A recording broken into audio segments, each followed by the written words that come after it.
साथियों, इस वीडियो में हम बात करेंगे झारखंड पॉलिटेक्निक एंट्रेंस एग्जाम के लिए जो 2022 का ये क्वेश्चन पेपर है। इसका जो केमिस्ट्री वाला पार्ट है उसके क्वेश्चन को हम डिटेल में सॉल्व करने चल रहे हैं। एकदम विस्तृत रूप से आपको बताएंगे और आपको इसमें बहुत कुछ नया सीखने को मिलेगा। तो चलिए बिना देर किए हुए सीधे चलते हैं क्वेश्चन की तरफ। तो यहाँ पर ये जो रसायन विज्ञान यानी केमिस्ट्री का सेक्शन है, इसमें 51 नंबर का जो क्वेश्चन है साथियों, इसको देखिए। इनमें से कौन चीनी की घुलनशीलता 25 डिग्री सेंटीग्रेड पर बतलाता है? इसको थोड़ा सा आपको और इंग्लिश वाले वर्जन को देख के समझना पड़ेगा। Which of the following represents the solubility of sugar? ध्यान देना, यहाँ पे जो सॉल्युबिलिटी होती है यानी कि घुलनशीलता जो होती है, ये क्या चीज होती है, इसे आपको समझना पड़ेगा। तो आपको बता दें कि कोई भी पदार्थ, जैसे यहाँ पर आपको चीनी की बात कर रहा है, तो यहाँ चीनी की जगह पे मैं कोई पदार्थ ले लेता हूं, यानी कि कोई भी पदार्थ जो है वो 100 ग्राम पानी में 100 ग्राम पानी में कितना ज्यादा से ज्यादा घुल सकता है, इसी बात को घुलनशीलता कहते हैं। तो यहाँ पर किसी खास तापमान पर की बात करता है।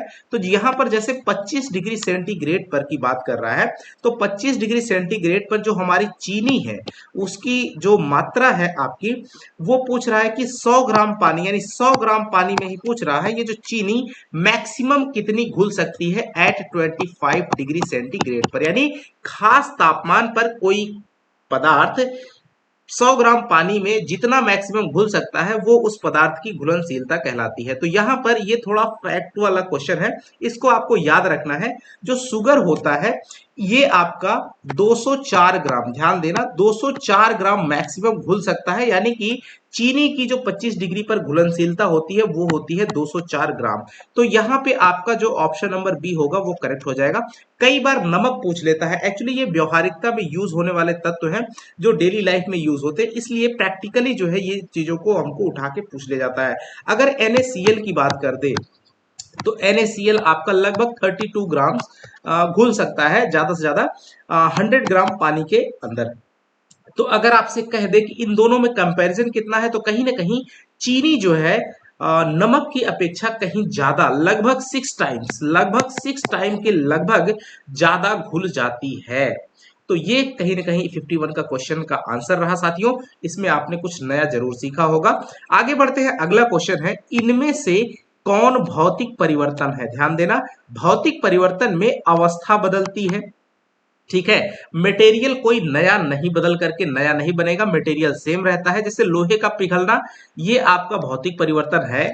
लोहे में जंग लगना, ये रासायनिक परिवर्तन है। लोहा छड़ को मोड़ देना, इसमें सिर्फ रूप परिवर्तन हो रहा है, मटेरियल वही है, यानी ये भी भौतिक परिवर्तन का उदाहरण है। तो कहीं ना कहीं इसका सही आंसर क्या हो जाएगा? एक से अधिक, ऑप्शन नंबर डी आपका करेक्ट हो जाएगा।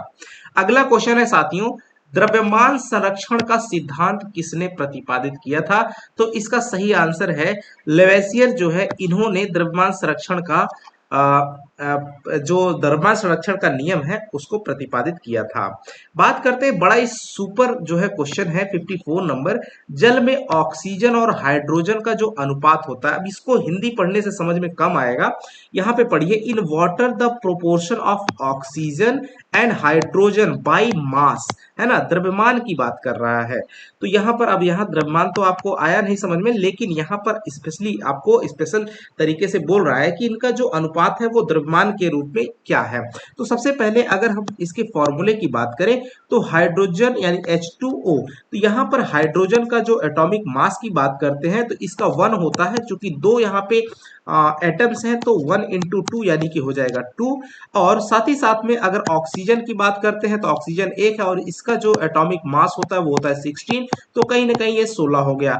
तो अब हमको पूछ रहा है किसका अनुपात, इन दोनों के जो द्रव्यमान जो इनका मास है इनका अनुपात का बात कर रहा है। तो किससे किसकी बात कर रहा है? ऑक्सीजन और हाइड्रोजन, यानी ऑक्सीजन रेशियो हाइड्रोजन की बात कर रहा है। तो क्या बन जाएगा? ऑक्सीजन का कितना है? 16 है, और अनुपात में लिखेंगे हाइड्रोजन का कितना है? 2। तो इस तरह से आपको अनुपात क्या मिल जाएगा? 8:1। इसका करेक्ट आंसर हो जाएगा option number D, 8:1। I hope कि आपको चीजें स्पष्ट समझ में आ रही होंगी। चलिए अगला क्वेश्चन और ही अच्छा है। 55 नंबर, 12 ग्राम मैग्नीशियम। ध्यान देना, ये जो है ये क्या है, आपको इसको मास बोलते हैं। मैग्नीशियम यानी Mg का जो मास है वो आपका 12 ग्राम है, और मैग्नीशियम का जो परमाणु क्रमांक होता है वो भी 12 ही होता है। और 16 ग्राम मास, यानी ये जो मास दिया हुआ है ये आपका सल्फर का है, सल्फर, और इसका परमाणु क्रमांक 16 होता है।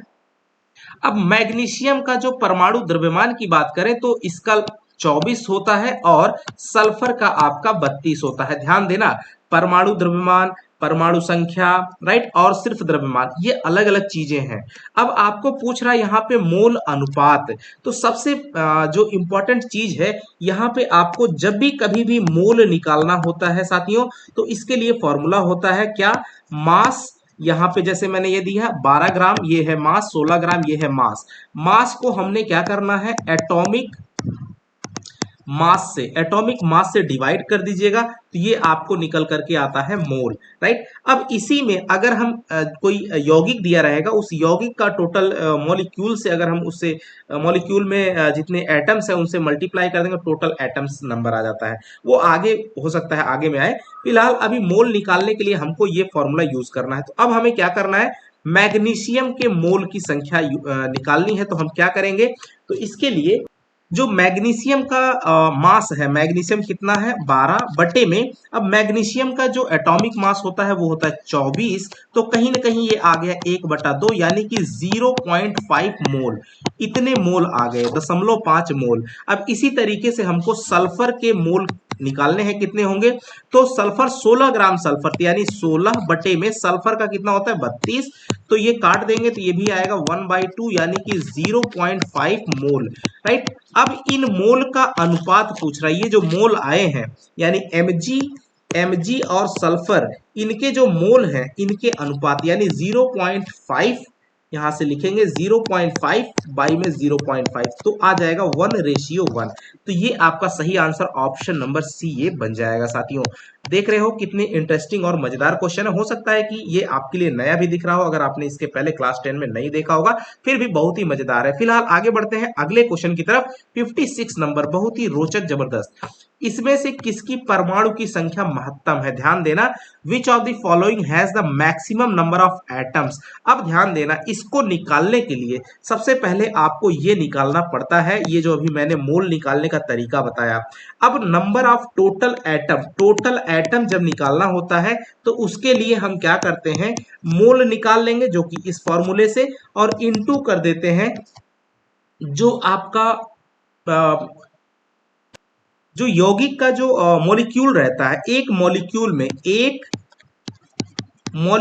में जो एटॉमिक है ना, जितने एटम रहते हैं उनकी संख्या को, जैसे यहाँ पे अब मैं एक एक करके स्पष्ट करता हूं आपको तो समझ में आएगा। सबसे पहले मैं ए ऑप्शन का निकालने चल रहा हूं, टोटल एटम, राइट। तो उसके लिए सबसे पहले मुझे ए का जो है मोल निकालना पड़ेगा। तो ये आपका मास दिया हुआ है, ध्यान देना ये मास है, और यहां पर ये जो दिया हुआ इसको हमको एटॉमिक मास निकालना पड़ेगा।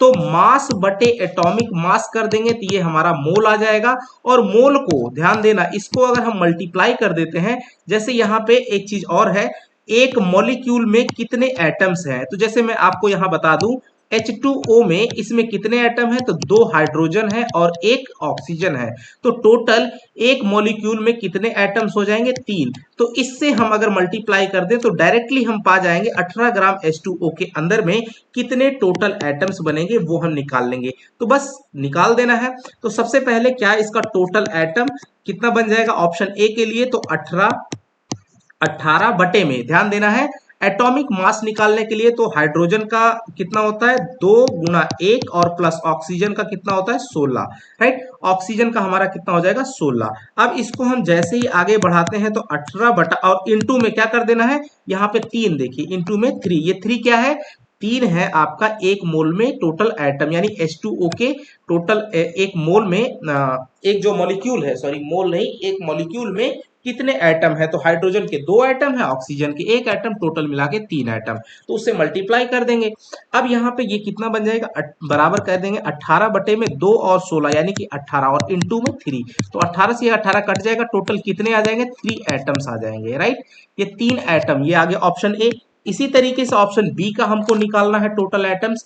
तो ध्यान देना है, टोटल एटम किसका, 18 ग्राम O2 ऑक्सीजन का निकालना है। तो अब यहाँ पे ध्यान देना है, ये मास कितना है, मास है 18, तो बटे में 18, और नीचे में ऑक्सीजन O2 है, यानी कि 16 गुणा में 2 ये हो और इनटू में, ध्यान देना इनटू में, यहाँ पे कितने एटम हैं ऑक्सीजन के, तो 2। यहाँ पे ये जैसे हमने ऑक्सीजन H2O का निकाला था 3, तो ऐसे यहाँ पे कितना आएगा ऑक्सीजन का, 2 एटम है, तो इनटू में 2 कर देना है बराबर। अब 18 बटे में, या 16 दूना कितना हो जाएगा 32, और गुणा में 2, 2 से ये कर देंगे तो 16, लगभग ये 18 बटे में 16 आएगा, लगभग 1 पॉइंट समथिंग एटम आएगा, 1 दशमलव कुछ आ जाएगा, राइट। कुल मिला के लगभग हमको मोटा मोटा इसमें पूछ रहे सबसे ज्यादा।